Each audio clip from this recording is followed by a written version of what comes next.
กรมวรรณคดีและพิมพ์จำหน่ายกระทรวงวัฒนธรรมและท่องเที่ยวจัดพิธีสุดฝึกอบรมการเป็นครูฝึกอ่านและแปลภาษาลาวเดิมอยู่ในหนังสือผูกใบลานพร้อมทั้งมอบไปยั่งยืนการสำเร็จฝึกอบรมให้แก่นักสัมมนากรพิธีจัดขึ้นในวันที่ 10 ตุลา 2025กรมวรรณคดีและพิมพ์จำหน่ายโดยการเข้าร่วมของทานนางดารานีพรหมวงศารองรัฐมนตรีกระทรวงวัฒนธรรมและการท่องเที่ยวทานนางจันเพชรคำฟองหัวหน้ากลุ่มวรรณคดีและพิมพ์จำหน่ายมีที่ปรึกษาเวียกงานมรดกวัฒนธรรมนามธรรมกองเลขาคณะกรรมการแห่งชาติเพื่อยูเนสโกกรมกองอ้อมข้างกระทรวงวิทยากรและนักสัมมนากรเข้าร่วมทานนางจันเพชรคำฟองได้กล่าวว่าการฝึกอบรมการอ่านและแปลอักษรลาวเดิมในหนังสือผูกใบลานครั้งนี้แม่นเป็นครั้งที่ 4มีจำนวนนักสัมมนากร9ท่านซึ่งได้จัดขึ้นในระหว่างวันที่ 6-10 ตุลา 2025ภายใต้หัวข้อสร้างความเข้มแข็งให้แก่บุคลากรเพื่ออ่านแปลภาษาลาวเดิมอย่างมีประสิทธิภาพอยู่ในหนังสือผูกใบลานซึ่งแม่นทุนช่วยเหลือจากองค์การยูเนสโกพร้อมนี้โครงการยังได้ค้นคว้าเฮียบเหียงและจัดพิมพ์ปึ้มคู่มือการอ่านและแปลภาษาลาวเดิมเพื่อใช้เป็นปึ้มสอนให้แก่ครูฝึกอบรมเพื่อในใช้สร้างความเข้มแข็งทางด้านวิชาการ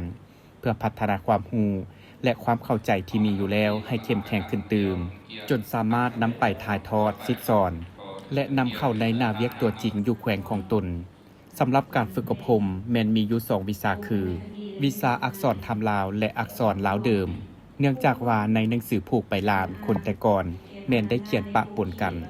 การฝึกอบรมทั้ง2วิชาวิทยากรได้ลงลึกความเป็นมาของอักษรธรรมอักษรลาวเดิมตัวสะกดสระพยัญชนะ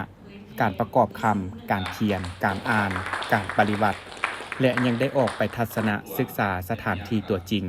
อยู่หอไตรปิฎกแขวงวัดต่างๆอยู่แขวงและอยู่นครหลวงเวียงจันทน์หลายแห่งในโอกาสเดียวกันก็ได้มอบไปยั่งยืนผ่านการฝึกอบรมดังกล่าวให้แก่สัมมนากรครั้งนี้ด้วยต่างหน้ามอบโดยทานนางดารานีพรหมวงศาและทานยังได้กล่าวแสดงความย่องยอสมเสยมายังคณะรับผิดชอบที่ได้เอาใจใส่ในการประสานงานดำเนินการบริหารโครงการนับแต่ริเริ่มจนปิดอย่างมีความห้าวหันและได้รับมากผลอย่างจบงามพร้อมนี้ยังได้เรียกร้องมายังบรรดานักสัมมนากรที่ได้ผ่านการฝึกอบรมจงสืบต่อคนคว้าลงเลิกกะเกี่ยมบทสอนและเครื่องมือเพื่อเตรียมพร้อมสำหรับการฝึกอบรมให้แก่บรรดากลุ่มเป้าหมายในต่อหน้าเชื่อมั่นว่าบรรดาทานจะเป็นกำลังแห่งสำคัญเพื่อช่วยอนุรักษ์รักษาและเสริมขยายมูลมรดกตกทอดไว้ต่อเส้นลูกหลานของพวกเขา